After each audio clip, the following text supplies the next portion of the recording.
I'm really grateful for Steve. Steve is, I just got to know him recently, actually. He was the last addition, recent addition to our speaking panel. And I'm glad that he is, because he's got huge value to give. I mean, he's a guy who teaches people how to become the one person in your business, because people want to deal with that one person, whether it's speaking, coaching. He's a person who coaches and teaches people how to do that. And ladies and gentlemen, what I want to say to you is that today we have the honor to have Steve Lowell on the stage. Steve, come on up on the stage. Thank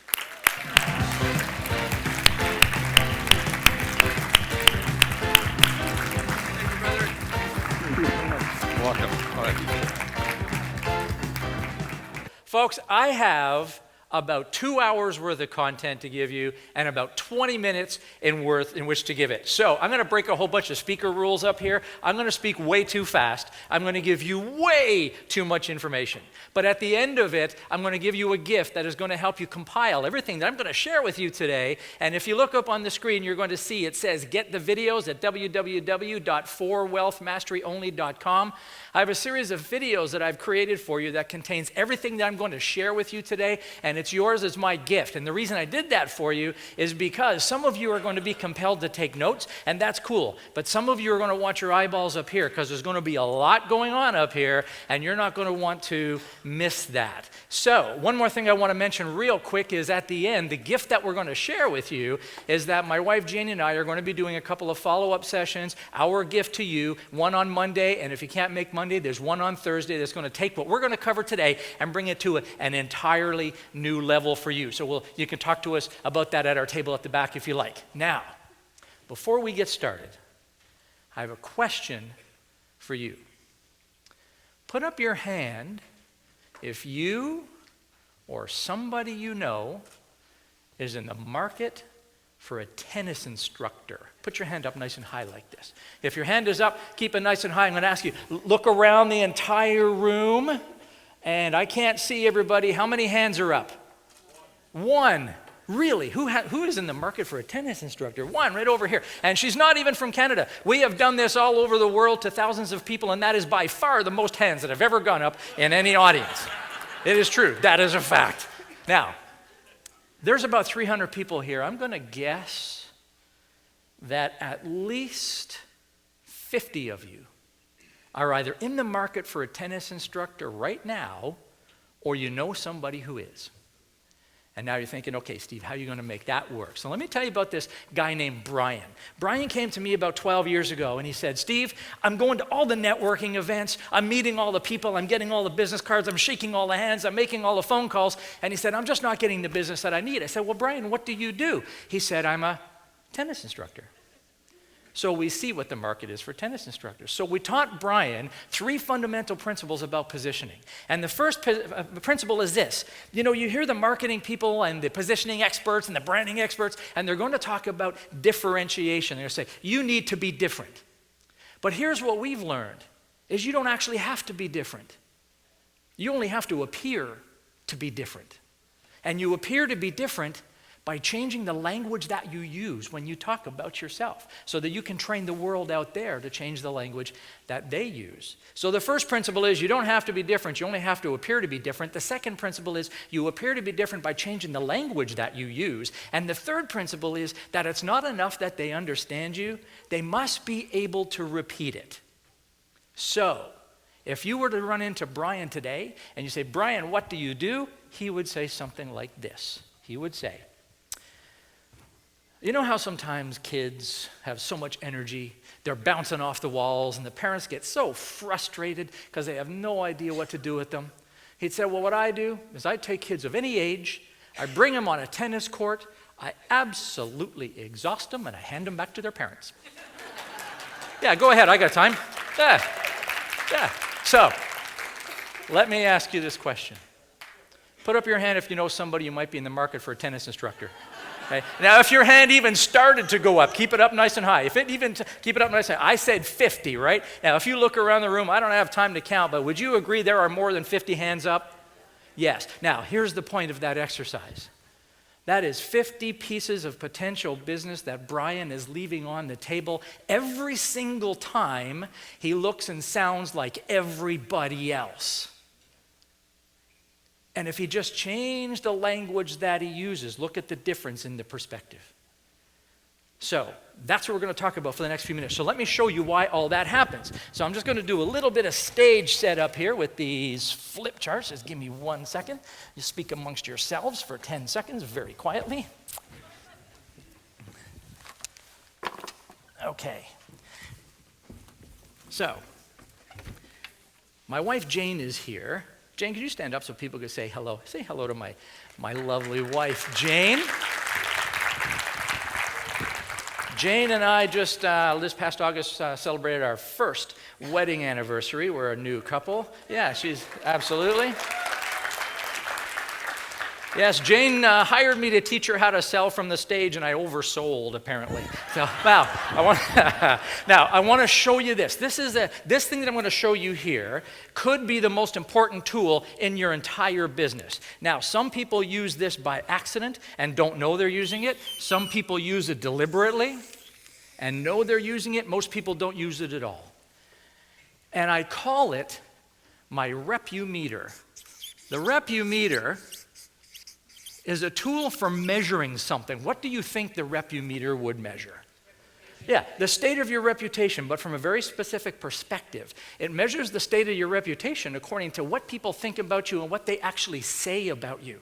And as we travel the world working with coaches and trainers and investors and consultants and speakers and thought leaders all over the planet, what we found is that there are 4 milestones on the state of your Repumeter that are driven by what people say and what they think about you.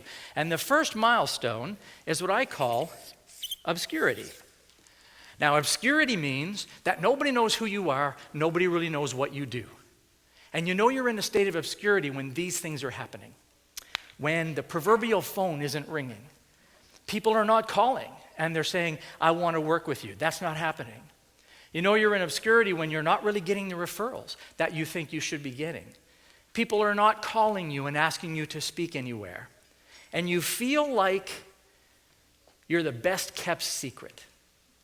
How many best kept secrets do we have in the house? Put up your hand. Now again, keep your hand up nice and high like this. If your hand is up, all the best kept secrets, look around the room and see all the best kept secrets in the house.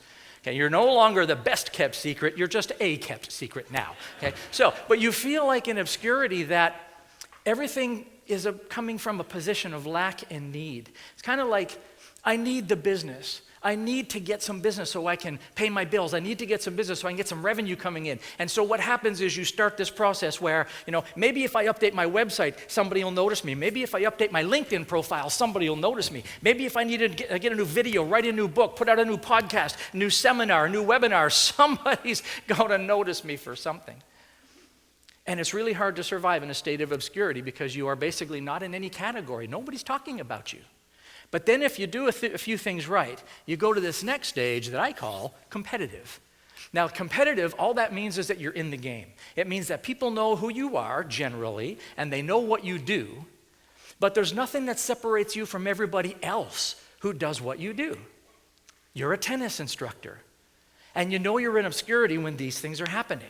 You know you're in obscurity when maybe, referrals are starting to trickle in, phone might be ringing, but what's happening is people are coming to you and they're saying, we're looking at hiring somebody who does what you do, and we're looking at 3 other people, and we want to know what your best deal is. And they compare you to the services and the solutions of others. And you start thinking to yourself, well, I need to get the business. I need to get the business before she gets the business. So you know what I'll do? I'll give you a discount, right? And I'll throw this bonus in. And I'll give you different payment terms. And I will give you a little bit of extra value. And what happens at competitive is we start competing against better. And we try to make our offer seem better than their offer. And we are all competing against my solution versus their solution.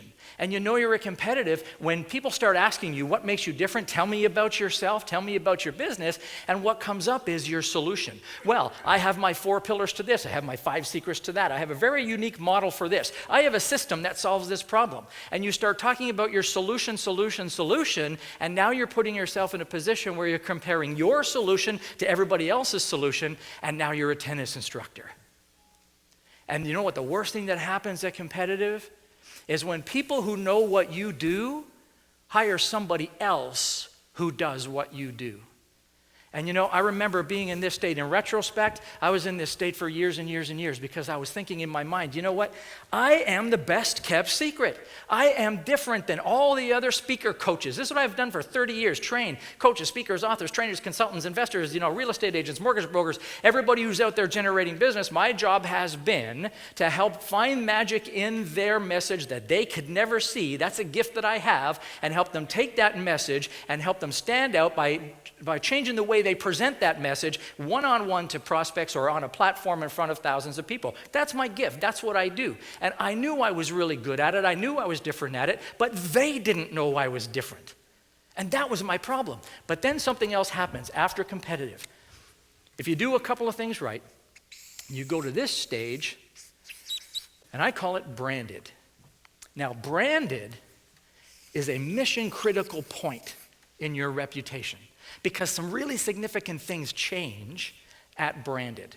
Branded means people generally know who you are, and they know what you do, and there's something different about you. And when the first time I met Sunil, I thought, there's something different about this guy. But I'm not sure exactly what it is. And that's what happens with people. They will see you and they'll say, something's different. But here's what's happening at the branded stage. What's significant at the branded stage is that your name is being reassociated from what it used to be associated with to something else. And this is it. You see, if you're operating on this side of branded, your name is associated with your title. You're a something or an something. You're a tennis instructor. You're a coach, you're a real estate agent, you're an investor, you're a speaker, you're a something.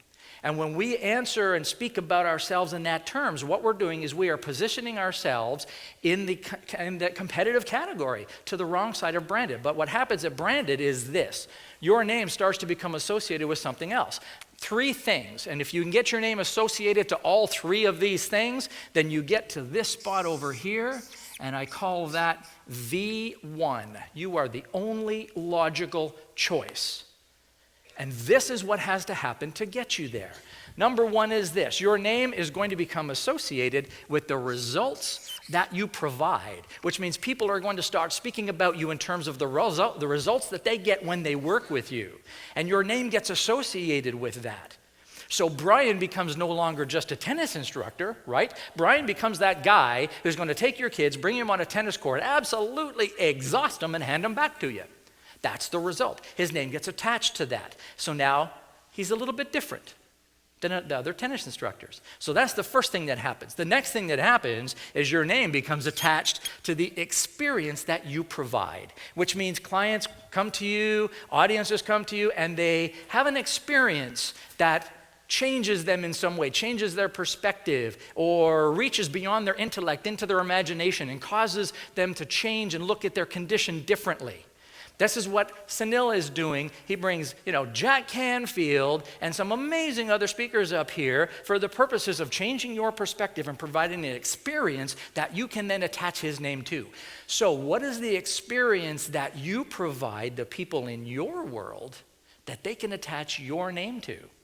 So when these 2 things happen, when your name starts to get attached to the results that you provide and the experience that you provide, now you're hovering somewhere around the branded stage. But in order to get to this stage down here, to V1, there's only 2 ways that I've ever seen that would ever happen. Number 1 is through fame. right? We have some famous names here. Jack is here. He is the one. He is the chicken soup for the soul guy. He's the one. There's only one, and he's gotten there through all the work that he's done over years and all the great things that he's achieved, and that's given him this fame, and he's here. Sunil is now the one for this. But the other way to get there that is more organic for you and I as we go around our world, and this is what happened to Jane and I. You know, when I first met Jane, I was certainly hovering around here, and I had for 30 years. But when I met Jane, she brought so many changes to my life. Some things started to happen. My name started to get attached to these things over here, and then this happened. My name started to become attached to what I call expert insights. Expert insights is a package of wisdom that comes from within you that only you can claim ownership of.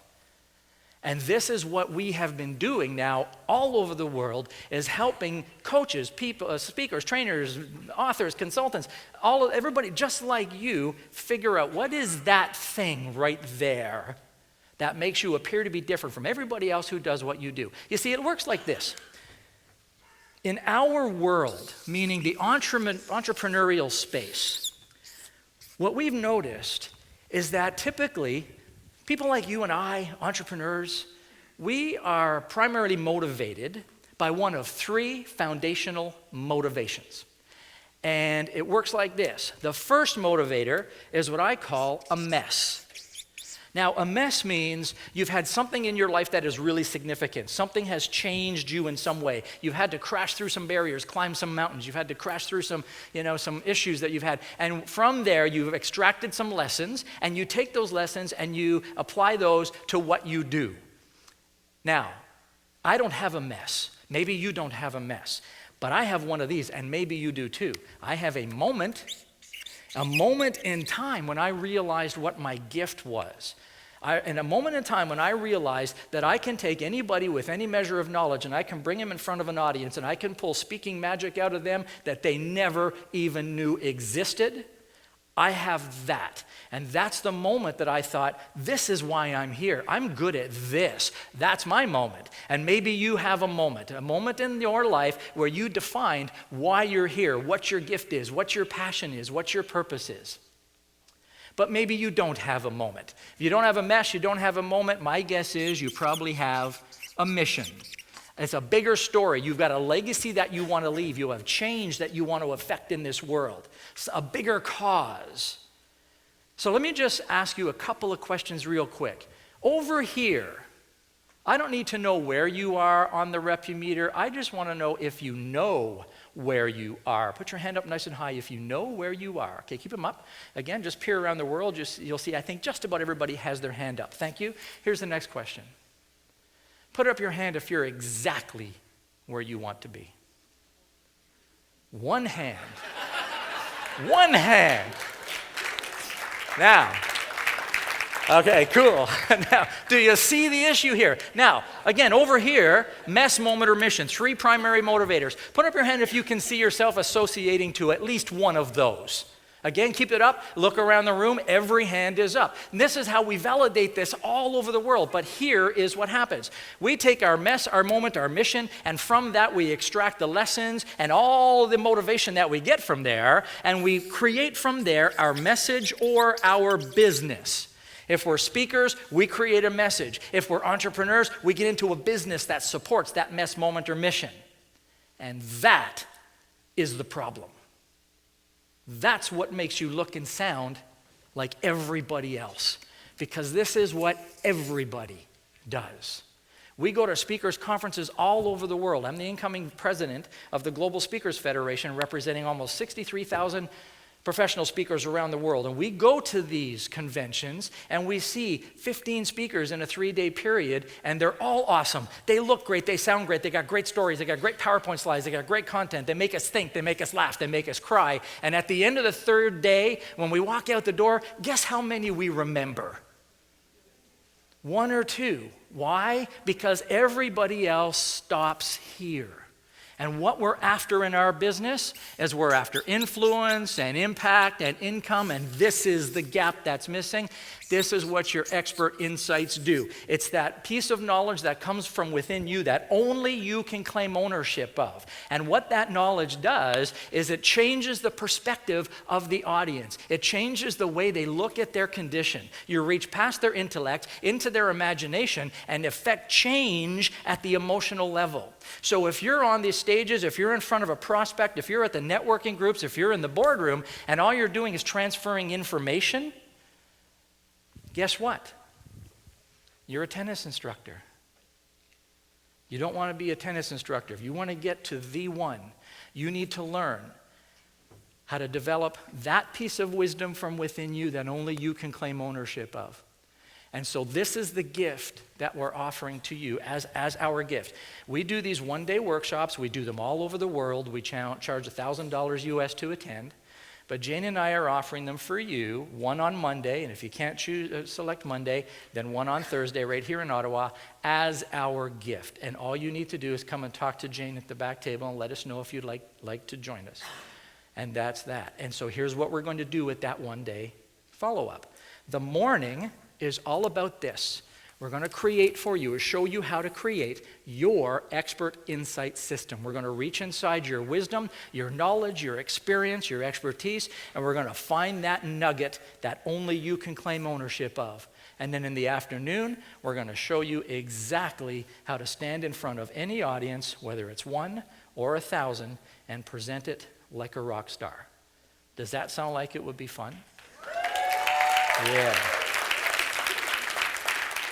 Ladies and gentlemen, I hope you found this of value. My name is Steve Lowell. Thank you so very much. Thank you. Steve Lowell, please give him a hand.